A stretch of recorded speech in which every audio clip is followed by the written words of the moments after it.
Hello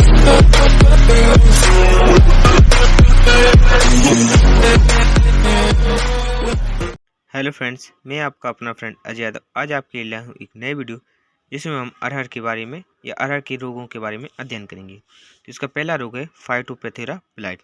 यह रोग 1966 में भारत की नई दिल्ली में देखा गया था। यह अरहर का तीसरा सबसे बड़ा रोग है। इसके हम लक्षण पढ़ेंगे।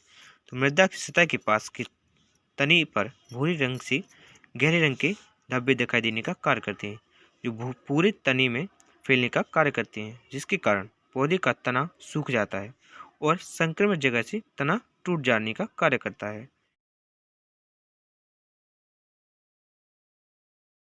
हम पढ़ेंगे इसकी रोगरोधी कारक। तो यह रोग फाइटोप्थेरा एसिलेरा नामक कवक के कारण फैलने का कार्य करता है। इसकी अनुकूल परिस्थितियां क्या है? तो इस रोग को फैलने के लिए 25 डिग्री सेल्सियस ताप एवं 8 घंटे से अधिक पत्तियों की गीले रहने के कारण उत्पन्न होने का कार्य करता है। इस रोग की चक्र क्या है तथा रोग चक्र क्या है?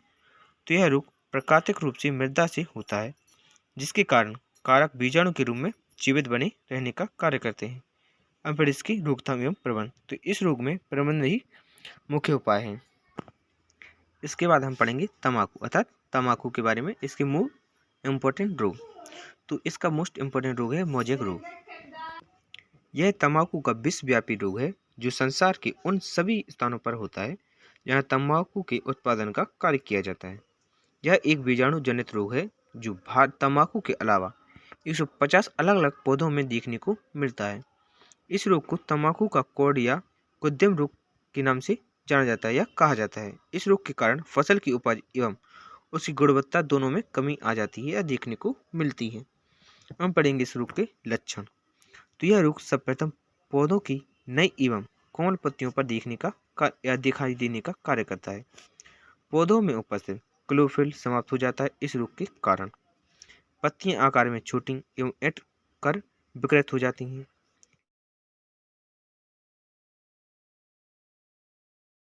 इस रोग के लक्षण नीचे की ओर उपस्थित पुरानी पत्तियों पर दिखाई देने का कार्य नहीं करते हैं। रोगग्रस्त पौधों को नर्सरी में पहचानना लगभग असंभव हो जाता है। पौधों की वृद्धि नहीं कर होती है अर्थात आकार में छोटा रह जाता है पौधा।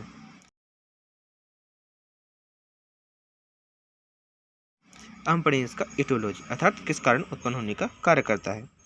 तो एटियोलॉजी, यह रोग निकोटियाना वायरस के कारण उत्पन्न होने का कार्य करता है। अब हम पढ़ेंगे इसका रोग चक्र एवं अनुकूल परिस्थितियां। तो इस रोग का विषाणु पौधों के घावों के द्वारा पौधों में प्रवेश करने का कार्य करता है। इस रोग का अभी तक कोई भी रोगवाहक कीट ज्ञात नहीं हुआ है। इस विषाणु पर प्राकृतिक वातावरण का कोई भी प्रभाव नहीं पड़ता है। इस रोग के विषाणु व्यक्ति की सिगरेट, बीड़ी, खाने वाली तंबाकू इत्यादि के द्वारा भी संचारित होता है। इस रोग से ग्रसित पत्तियों को रगड़ने पर या वायु के द्वारा इस रोग के कारक एक पौधे से दूसरे पौधे में फैलने का कार्य करते हैं। हम पढ़ेंगे इसकी रोकथाम एवं प्रबंधन। तो जिस खेत में यह रोग एक बार उत्पन्न हो जाए उस खेत में तंबाकू की खेती नहीं करनी चाहिए। रोगग्रस्त पौधों को उखाड़कर नष्ट कर देना चाहिए।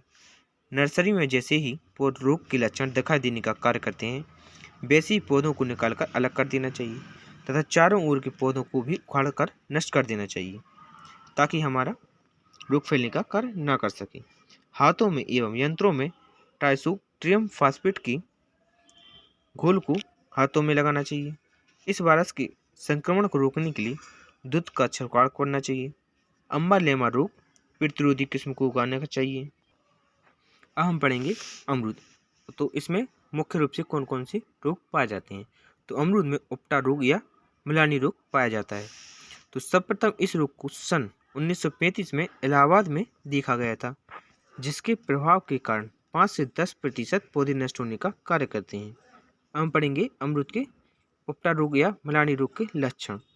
तो इस रोग या इस कारण रोगी वृक्ष मुरझा जाते हैं तथा पत्तियां भूरे रंग की दिखाई देने का कार्य करती हैं। रोगी वृक्ष की पत्तियां भूरी होकर नीचे की ओर गिर जाती हैं तथा छाल का रंग भी बदरंगा हो जाता है।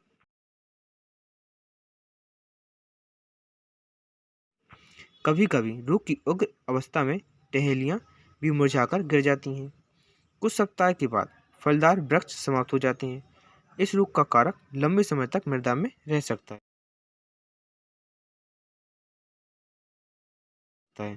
हम पढ़ेंगे इसका एटियोलॉजी अर्थात किस कारण उत्पन्न होता है। तो यह रोग फ्यूजेरियम ऑक्सीस्पोरम नामक कवक के कारण उत्पन्न होने का कार्य करता है। हम पढ़ेंगे इसके रोग चक्र एवं अनुकूल परिस्थितियाँ। तो इस रोग को उत्पन्न करने वाले कारक मृद पौधों के अवशेषी भागों पर उपस्थित होते हैं और मृदोण रोग के रूप में उपस्थित बना रहता है। यह रोग उन मृदाओं में उपस्थित या अधिकता से फैलता है जिनका मान 7.5 से 9 के pH के मध्य रहने का कार्य करते हैं।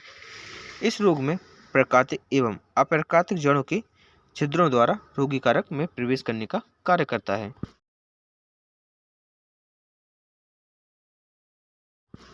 अब हम पढ़ेंगे रोकथाम एवं प्रबंधन। तो इस रोग में वेसिकॉल की 2 ग्राम मात्रा को प्रति लीटर जल की मात्रा में घोलकर उपयोग में लाना चाहिए। बॉब्स्टीन नामक कवकनाशी को उपयोग में लाना चाहिए। रोग रोधी या रोग वृक्ष को उखाड़कर नष्ट कर देना चाहिए या जला देना चाहिए। मृदा का उपचार चूना या जिप्सम से करना चाहिए, जिसके लिए प्रति पौधे 1.8 किलोग्राम को उपयोग में लाना चाहिए। पौधे की रोग रोधी किस्में जैसे बनारसी, नासिक, सुप्रीम, लखनऊ 40 आदि किस्मों को उपयोग में लाना चाहिए। तो इसके बाद हम पढ़ेंगे अपना नया टॉपिक कीड़ा। तो कीड़ा में कौन सी मुख्य रूप से रोग पाए जाते हैं, इसका अध्ययन करते हैं। तो कीड़ा इसमें मुख्य रूप से एक पनामा रोग पाया जाता है, जिसका अध्ययन करेंगे। तो पनामा रोग यह केले में होने वाला एक गंभीर रोग है जो फ्यूजेरियम ऑक्सीस्पोरम के कारण उत्पन्न होने का कार्य करता है। यह पौधों की जड़ों की सूक्ष्म रेखाओं द्वारा प्रवेश करने का कार्य करता है। इसके अलावा यह रोग वाहन, औजार, जूतों के द्वारा भी फैलने का कार्य करता है। इस रोग में पत्तियों का क्लोरोफिल समाप्त होने का कार्य करता है तथा शाखा की ऊतक नष्ट होने की भी लगती हैं।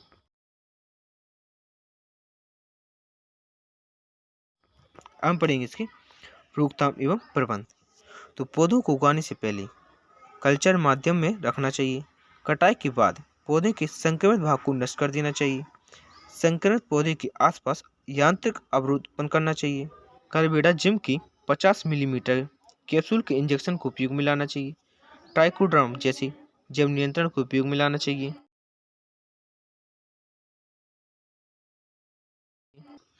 अब हम पढ़ेंगे भिंडी। तो भिंडी में मुख्य रूप से कौन सा रोग पाया जाता है। तो भिंडी का मोजेक रोग या पीला रोग मुख्य रूप से भिंडी में लगने का कार्य करता है। तो यह भिंडी का सबसे हानिकारक रोग है, जिसकी खोज 1940 में महाराष्ट्र में हुई थी। इसके कारण फलों की उपज में 50 से 60% नुकसान होने का कार्य करता है। अब पढ़ेंगे इसके लक्षण। तो क्लोरोफिल समाप्त हो जाता है। पत्ती पर चमकीली एवं पीली सिराओं का जाल दिखाई देने का कार्य करता है। नई पत्तियां पीली पड़कर छोटी रह जाती हैं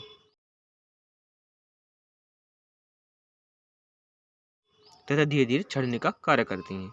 अब पढ़ें इसका एटियोलॉजी। तो यह रोग भिंडी की मोजेक वायरस के कारण उत्पन्न होने का कार्य करता है।